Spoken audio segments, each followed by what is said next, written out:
Hello, everyone.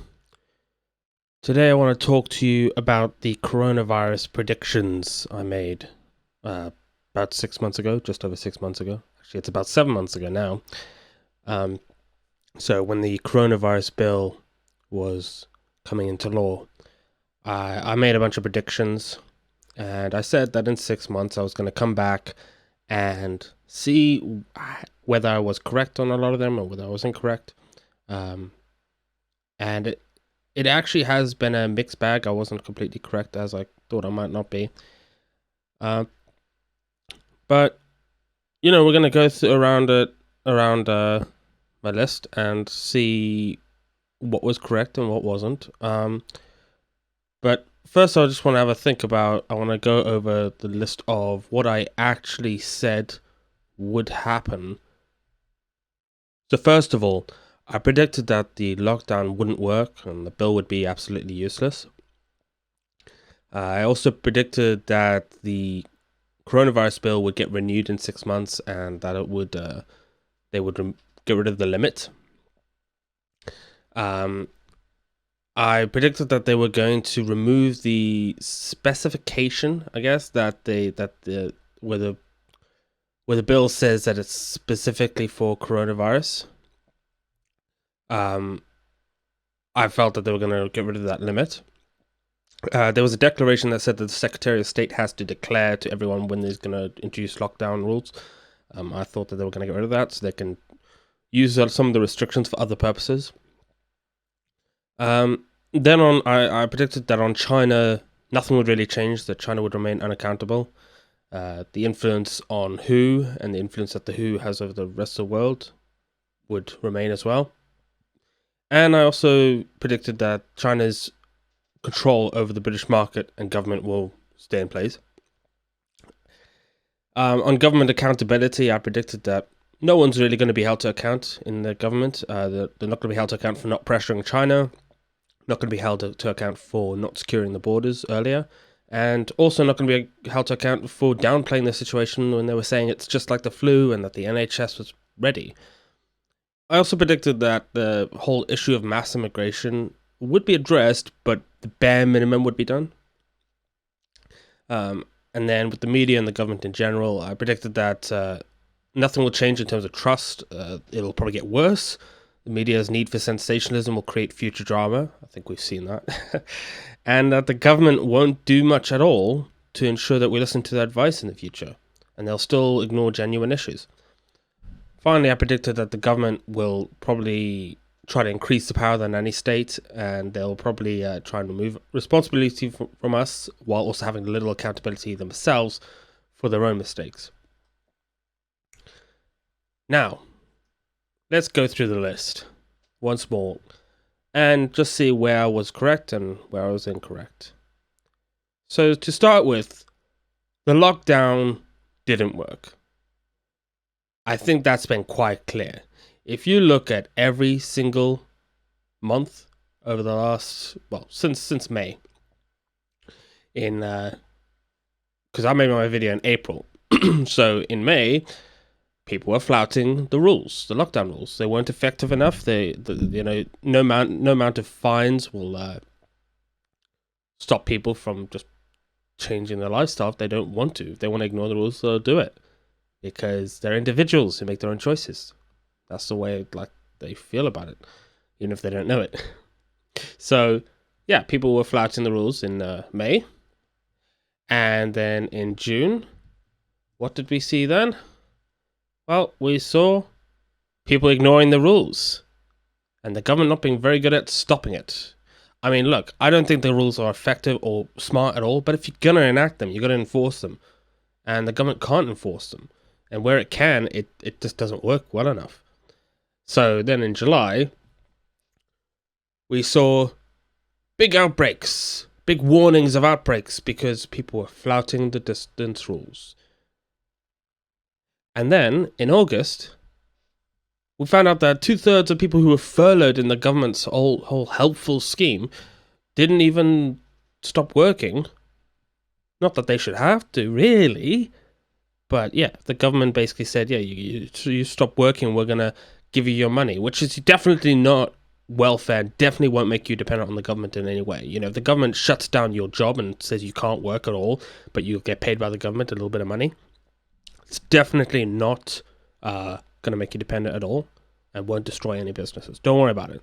Government has our best interest at heart, right? Then in September, well, actually, this is a bit of a side note quickly. So the government basically tried to get us to all turn against each other. They said to us, why don't you report your neighbors if they flout the rule of 6? Because that's not like what we see in dystopian nightmares. Neighbors spying on each other and reporting each other to the government. That's definitely not like stuff in nightmares. But that was something that happened in September. But another thing we found out there was that the government basically said that in October that there's younger adults flouting the restrictions. I mean, it's gone up to what they say 10% to 17% in a fortnight. I mean, that's not that huge jump in my opinion, but honestly, that just says those who would admit to breaking the rules. Think about how many actually do. Then there was a couple points that I was correct about partially. So when I said that the coronavirus bill would be renewed, I was correct. In fact, it was ridiculous, the amount. So I'll see if I can find it over here. It was 330 votes in favor of renewing and 24 votes against it. That's pretty ridiculous, really. Now, I was wrong. They didn't amend the bill to exclude the limit. Because I thought that they were going to get rid of the limit that required them to only have it in place for 2 years, and in addition to that, I was also wrong about it. I said that they were going to change it so it doesn't specifically reference coronavirus, COVID-19 to be specific. But no, they did keep that in place. So the bill still says, in this act, coronavirus means severe acute respiratory syndrome, coronavirus 2. Coronavirus disease means COVID-19. So they didn't actually expand it. They kept the coronavirus specification in place. They also kept the clause about the Secretary of State must declare a report. They must publish a report, which I was worried about them getting rid of that. Because if they got rid of that, then they could just bring in these restrictions without really telling anyone, and then just arrest a certain Mr. Robinson or Yaxley Lennon. And in addition to that, I was thinking, right, I really hope the WHO don't remain influential after how much downplaying and misinformation they spread. But turns out a lot of media organizations still think that the WHO are a authoritative voice in the coronavirus pandemic. So yeah, I mean, it's unsurprising really that they love their big authoritative bodies that they can cherry pick information from to send the narrative they want to send. In addition to that, I was actually correct about China remaining unaccountable. So when we had a petition asking people to impose sanctions on China over its treatment of Uyghur Muslims, the government said, "We have grave concerns about the gross human rights abuses being perpetrated in Xinjiang. But it is not appropriate to speculate about future sanction designations, as this may reduce their impact." Unsurprising to see a government respond to a petition with a waffle and a non-answer. And a weak answer at that. Now, interestingly enough, the government did introduce They suspend an extradition treaty that with Hong Kong because China's been expanding its control over Hong Kong and essentially trying to absorb it into the mainland, despite their pledge not to do so for about 50 years, I believe, when the UK handed over Hong Kong to China. China said it was not going to make their laws and wasn't going to basically treat it like the part of the same country. And yeah, but I mean, I guess I'm glad they've suspended the extradition treaty because I don't want people here in the UK getting extradited to Hong Kong. But this kind of feels like not accountability, just protecting themselves, which another thing that's unsurprising from the UK government, to be honest. I think the only thing they know how to do is protect themselves. I was actually wrong about China remaining completely influential of the UK market, to a degree. It was reported back in July that Huawei would be removed from the UK by 2027. I mean, I would rather get removed by 2019, as in, not have it at all. But this is better than nothing, I guess. But I kind of put this down as partially incorrect. I expected the government to do absolutely nothing, but they did something. Not much, but they did something. And then, in addition to that, there was some blame. So the government's still not being held accountable for the absolute rubbish that they had with the coronavirus restrictions, like with them bringing in the pandemic. But even the Independent here is saying, that the government has doled out confusing and inconsistent advice. Now, annoyingly, all the people that are actually coming out and blaming the government don't believe that the government's choice to restrict freedom and bring in a lockdown, they don't believe that was wrong. They just believe that the way the government did it was wrong, which just sounds like another version of Jordan Peterson's "If I Was the Dictator." It's quite ridiculous, really. But that being said, there's a lot of people that are calling for the government to take some blame, but no one's really calling out the fact that the government's said that it was just like the flu, and they said that the NHS was prepared and ready, and the fact that the government didn't secure the borders. There's nothing really the government's not really being blamed for that at all, but they should be. But I mean, I'm hardly surprised to see like the various mainstream media outlets not really opposing government restrictions. They just don't like the way they're done.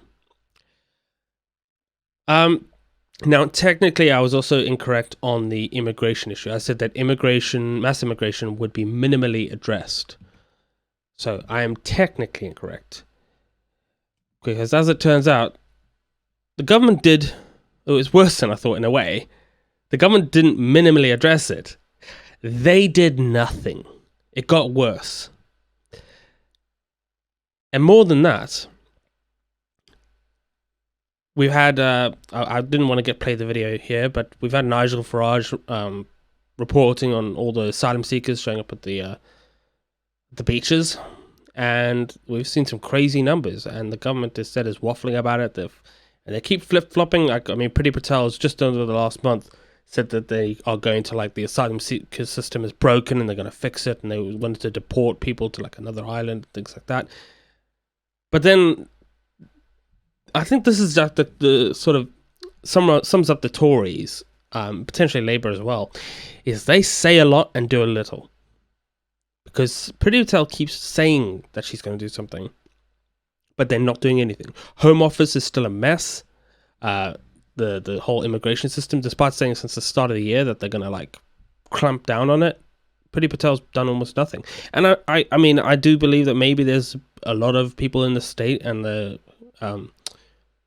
House of Commons and the House of Lords that maybe don't want anything to be done, and so they're dragging their feet and making it take all longer than it needs to. I don't know whether Priti Patel personally is dragging her feet or just being blocked, but I mean, that's the point of being put in charge, is you need to be able to push things through, which is why Trump is such an amazing president, because despite all the opposition he's had, he has pushed through a lot of things he wanted to do. And say what you will about his personality and his way of talking, but that takes a lot of effort and shows a lot of leadership to be able to make things happen that you say you want to happen.